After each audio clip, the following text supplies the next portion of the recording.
Magnification volume 0%. Good afternoon, and welcome to More Than Meets the Eye. I'm your host, Blind Prime, and for today I have for you G.I. Joe Classified Beachhead. Now, Beachhead is kind of one of those hard to come by figures. Some people consider him a grail. I don't consider him that right now. He's too easy to get a hold of. But for a little while there, he was impossible to get a hold of, and that may happen again. So right now you can pick him up from $30 to $50, and that's amazing considering his old price was $70 to $90. So if you want to pat the nicer scalpers on the head by letting them sell the product for $10 more than what they found it at the store, go right ahead. I don't mind that at all. That's a nice scalper, good scalper. You're not even a scalper anymore. You're just a regular person. It's the people that were selling it for 80 to 90, 70 to 80 to $90. Those were the scalpers. You doubling up.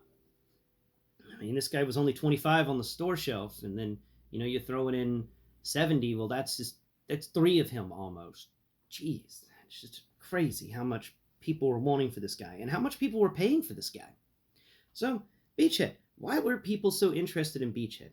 Well, other than being like the number one person against them, these individuals called the Marauders. I think they were called the Marauders.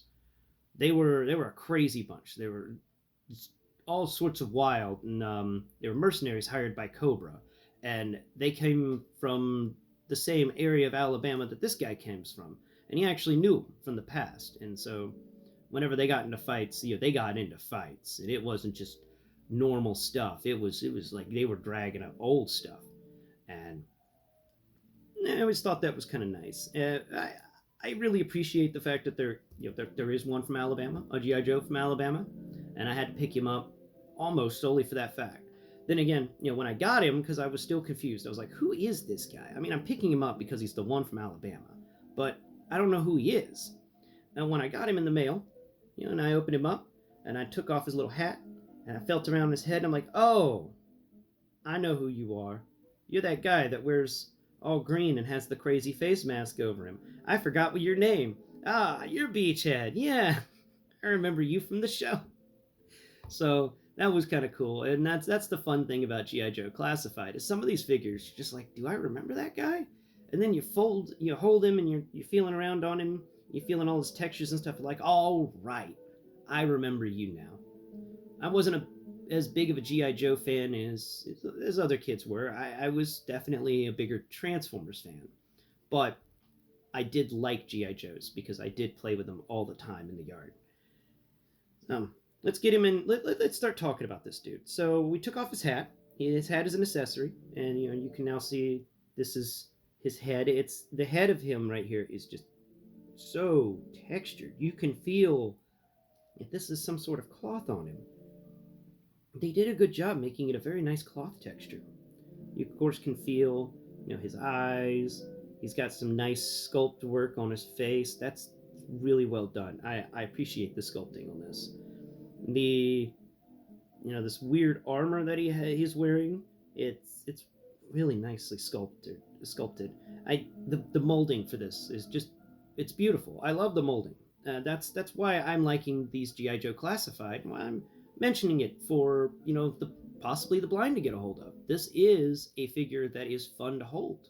It's fun to feel around. You could feel all sorts of little details.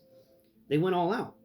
He also comes with this gun, which I guess is like a cross between an assault rifle and a machine gun. That's pretty cool.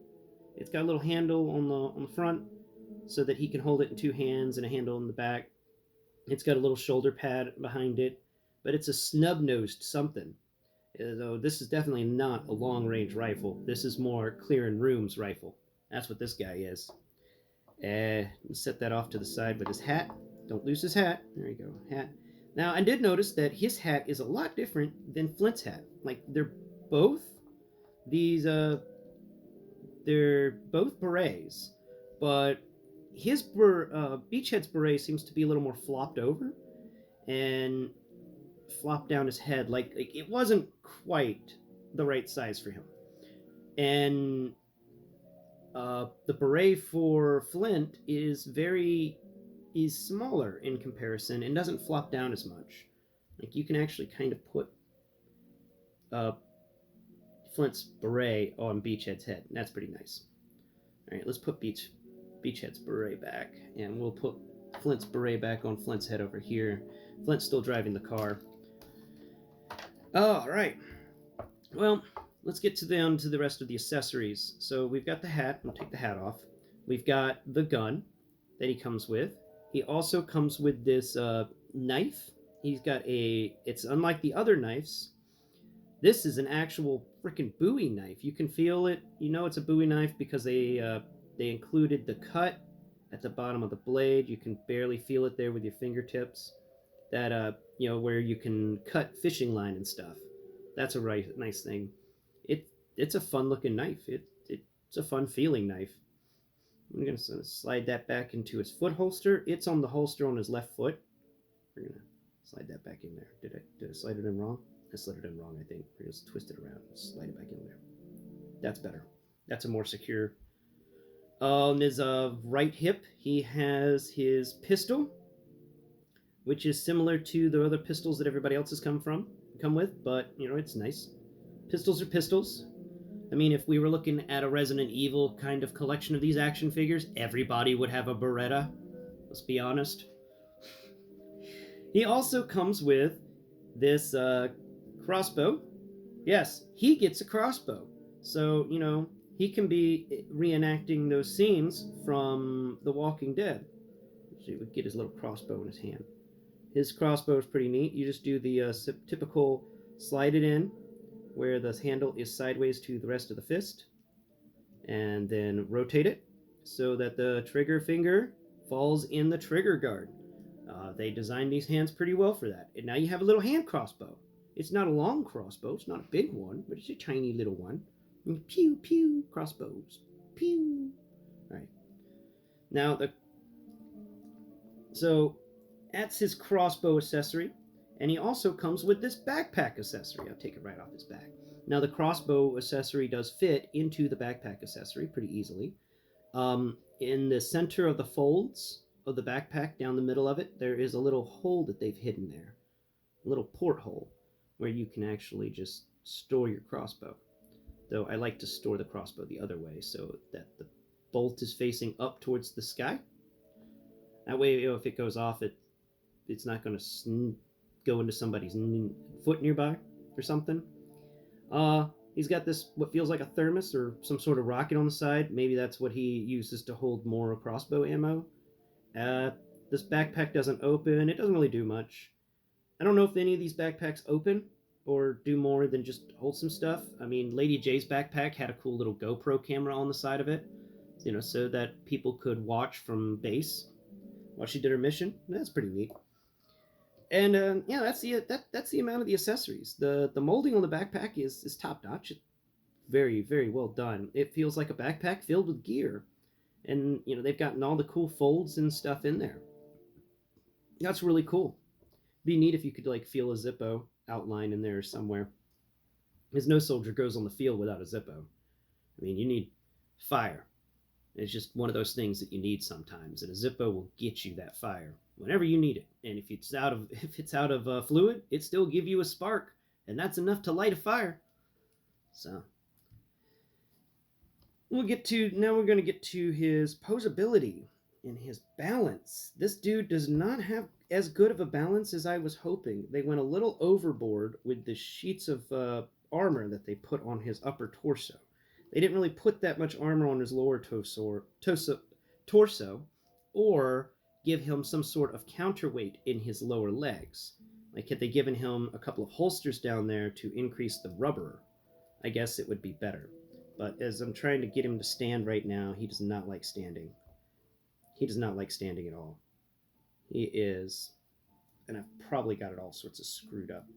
There's no real way to put this guy in such a way that he'll just stand. Like, look, I try to set everything up.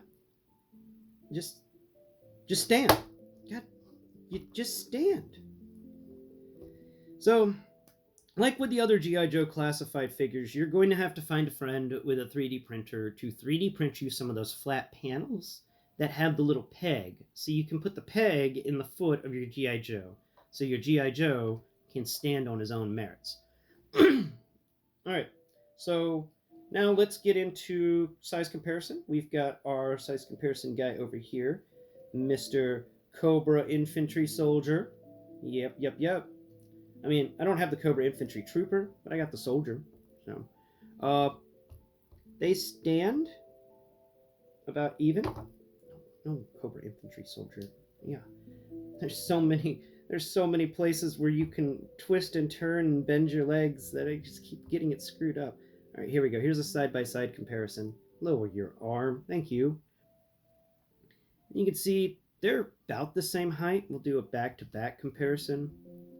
And yeah, I'd say Beachhead is just a teensy bit taller. Yep, yep. Beachhead is just a bit taller than the Cobra Infantry Soldier. Isn't that neat? They did a good back-to-back together, though. That's kind of nice. Actually, that's like the best posing I've done for these guys. I may put them on the shelf like that, like they're both fighting against enemies. Make them fight a bunch of quintessons. I'd partner with my enemy if a bunch of quintessons showed up to attack me. Okay, well, guys, I'm giving my grading on this, and I think it's a top notch figure. I do understand why it cost so much. It definitely was something the scalpers saw and went, people want this, and yes, it is everything in the GI Joe classified collection that you want, down to the hard to make them stand without falling over parts. But they they work well. He is a nice figure. I enjoy his sculpting. He, I keep finding cool little things to feel on this dude. Like his little arm pouch right here on his upper arm. Oh, that's just fun. And he's got this cargo stuff on his pants there. There it is, the cargo pocket. That accents the holster on the other side. Like this guy liked balance in his life. I think that's pretty cool. I really like him, and I really enjoy these GI Joes. And I don't come across them very often because I don't have the kind of money to go around and purchase these GI Joes at the scalper rates. But when I come across them for their regular retail price, I do pick them up, and I pick them up mainly to showcase them here on this channel because I know that there are individuals out there that would really appreciate these and would really like to see more stuff on them and some explanations about what they are. So here you go, guys. This has been Beachhead from G.I. Joe Classified, and I really hope you've enjoyed the show. Please like and subscribe and share and do all those other fun things that everybody tells you to do. And don't forget to look me up on Twitter at blind_prime. Until next Prime.